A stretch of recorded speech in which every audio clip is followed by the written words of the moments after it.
السلام علیکم ورحمۃ اللہ وبرکاتہ۔ الحمدللہ، محرم کے مہینے میں عام طور پر اور خاص کر یہ شروع کے 10 دنوں میں اور زیادہ بالخصوص 10ویں تاریخ کو عاشورے کے دن سبیل کے نام کے کھانے، مختلف قسم کے پکوان، خاص طور پر اس میں شربت بچوں میں اور دوسرے لوگوں میں تقسیم کرتے ہیں اور ان کو کھلاتے کرتے ہیں اور اس کو بہت بڑی نیکی کا کام سمجھتے ہیں۔ تو اس کی کیا حقیقت ہے؟ ایسی جگہوں پر جا کر کھانا کیسا ہے؟ اور ایسی جگہوں پر جا کر ہم کو بھی ثواب ملے سمجھ کر فری میں کچھ چیز رکھنا، پکا کے وہاں پر کچھ شربت وغیرہ بنا کے رکھنا یا لوگوں کو کھلانا پلانا کیسا ہے؟ تو دیکھیے، پہلی بات اس چیز کو اچھی طرح سے سمجھیے کہ اللہ رب العالمین نے قرآن مجید میں کئی جگہوں پر اور رسول اللہ صلی اللہ علیہ وسلم نے اپنی پیاری حدیثوں میں لوگوں کو کھانا کھلاتے رہنے کی بہت ترغیب دی۔ ایک مشہور حدیث کہ اے لوگوں میں سلام کو پھیلاؤ، لوگوں کو کھانا کھلاؤ، اور راتوں میں اٹھ کے جب کہ لوگ سو رہے ہوں نماز پڑھو اور جنت میں سلامتی کے ساتھ داخل ہو جاؤ۔ مشہور حدیث ہے، یہ صحیح حدیث ہے۔ یہ بہت بڑی نیکی کا کام ہے۔ اسی طرح سے سعد رضی اللہ عنہ کی حدیث میں لوگوں کو پانی پلانا یہ بہت بڑی نیکی کا کام ہے، لیکن محرم میں یہ جو ہو رہا ہے اس کے اندر بدعت بلکہ شرک تک بھی داخل ہو جاتا ہے۔ اس لیے ایسے موقع پر، ایسی جگہ پر اور ایسے حالات سے ہمیں اپنے آپ کو بچانا چاہیے تاکہ ایمان سلامت رہے، ہم اپنے عمل میں کسی طرح بدعت کے مرتکب نہ ہوں اور کسی طرح شرک میں نہ پڑیں۔ کیسے شرک ہے؟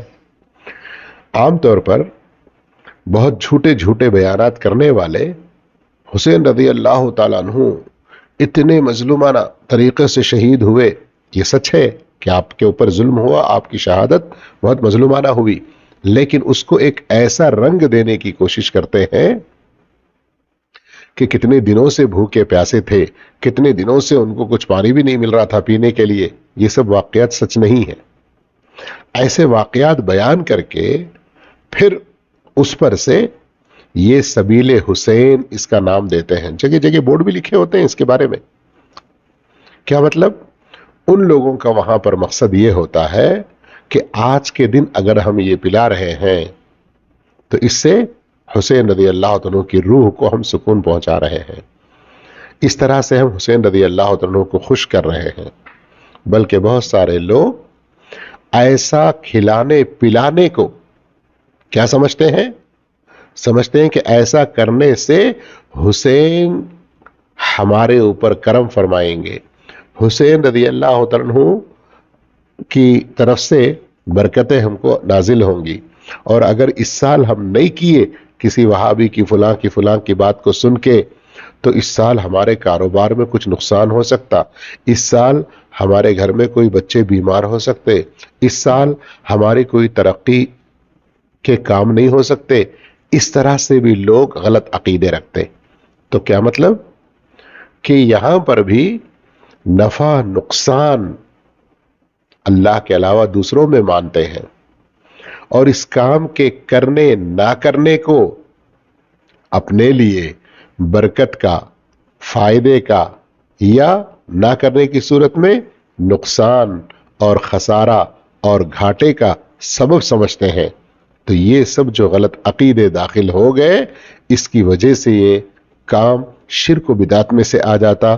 ہمیں بہت اس سلسلے میں ہوشیار رہنا چاہیے، بہت زیادہ ہوشیار رہنا چاہیے۔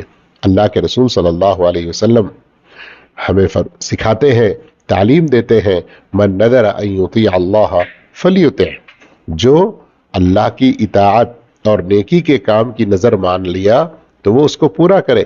لوگ یہاں حسین رضی اللہ عنہ کے نام کے نظر بھی مان لیتے ہیں کہ اگر اس سال ہمارا کام کچھ ہو گیا نا، اب آنے والے محرم میں ہم لوگ سبیل لگائیں گے،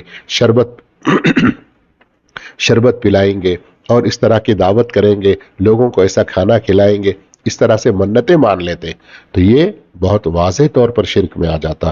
ہمیں اس سلسلے میں اللہ سے خوب ڈرنا چاہیے اور ایسے غلط کاموں سے بچنا چاہیے۔ ایک اور پہلو پہ آپ نے کبھی غور کیا کہ یہاں کھلانا پلانا بالخصوص عاشورے والے دن بہت اہتمام کے ساتھ چل رہا ہے، اور ایسا کر کے ہم شرک و بدعت اور دوسرے گناہ کے کام کر رہے ہیں۔ وہیں اللہ کے نبی صلی اللہ علیہ وسلم نے جو کام کیا، جس کام کو کرنے کا حکم دیا، جس پر بہت بڑا اجر و ثواب بتایا، اس کو چھوڑ رہے ہیں۔ سمجھ میں آئی کیا ہے وہ بات؟ عاشورے کا روزہ۔ آج کتنے بڑے دکھ اور افسوس کی بات ہے کہ ہم عاشورہ کے دن جو روزہ رکھنا ہے، جس کے بدلے پچھلے 1 سال کے گناہ معاف ہوں گے، 9 اور 10 2 دن اگر رکھیں گے تو یہودیوں کی مخالفت کا اجر و ثواب ملے گا، اس عظیم سنت کو بھلا بیٹھے ہیں۔ امام ابن شہاب زہری سفر میں ہوتے تو بھی عاشورے کا روزہ نہیں چھوڑتے۔ کسی نے ان سے پوچھا کہ کیا بات ہے، آپ رمضان کا روزہ تو سفر میں چھوڑ دیتے ہیں لیکن عاشورے کا روزہ سفر میں نہیں چھوڑتے؟ تو کہا رمضان کے روزوں کی قضا کے بارے میں اللہ نے خود فرمایا فعدۃ من ایام اخر، کہ دوسرے دنوں میں اس کی قضا ہو سکتی ہے لیکن عاشورہ کے دن کی قضا نہیں ہوتی۔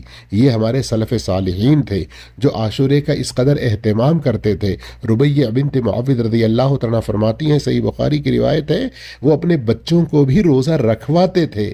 جی ہاں، جب بچے کچھ کھانا بھوک لگ رہی کر کے پریشان کرتے تو انہیں کچھ کھلونا دے دیتے جس میں وہ اپنا وقت گزار کر روزہ پورا کر لیتا۔ یہ بچوں کے ساتھ ایسا سلوک، اور آج یہاں ہم ان سنتوں کو بھلا کر کیسی غلطی میں پڑے ہوئے ہیں۔ صحیح مسلم شریف کی حدیث پر غور کیجئے تو آپ کو ایک اور بات معلوم ہوگی جس سے آج کل کے ہمارے مسلمانوں کی حالت پر آپ کو افسوس ہوگا۔ وہ کیا کہ اللہ کے رسول صلی اللہ علیہ وسلم کے سامنے عاشورے کا ذکر ہوا اور یہودیوں کا بھی ذکر آیا۔ صحابہ نے کہا تعظمہ الیہود، وہ لوگ تو اس دن کی بڑی قدر کرتے ہیں، بڑا عظیم دن سمجھتے ہیں، اس دن کو یتخذونہ عیدا، عید کا دن بنا لیتے ہیں، اپنے بچوں وغیرہ کو سب کو نئے کپڑے وغیرہ پہنانا، اس طرح کی خوشی مناتے ہیں۔ تو آپ صلی اللہ علیہ وسلم نے فرمایا ان سب خوشیوں کو تم چھوڑو، اس دن روزہ رکھو۔ اور یہاں غور کریں اس حدیث کی روشنی میں کہ ہم نبی کی تعلیمات کی کس قدر خلاف ورزی کرتے چلے جا رہے ہیں، کتنے بڑے گناہ میں ہم لوگ پڑیں گے، ذرا کبھی سوچ رہے ہیں آپ لوگ؟ عام دنوں میں آپ غریبوں کو کھلائیے، مسکینوں کو کھلائیے، اپنے گھر آنے والے مہمانوں کو کھلائیے، رشتہ دار اور دوست احباب کو بلا کر کھلائیے۔ اللہ آپ کی کمائی میں برکت دے، ہر طرح کے شرک اور بدعات سے بچتے رہیے، دین کو سیکھتے رہیے، قرآن و حدیث کا مطالعہ کیجیے، صحابہ کے منہج اور طریقے پر چلتے رہیے۔ اللہ ہم سب کو اپنے دین پر ثابت رکھے، توحید پر گامزن رکھے، شرک و بدعت سے اللہ ہم سب کو بچا کے رکھے۔ وآخر دعوانا الحمدللہ رب العالمین۔ السلام علیکم ورحمۃ اللہ وبرکاتہ۔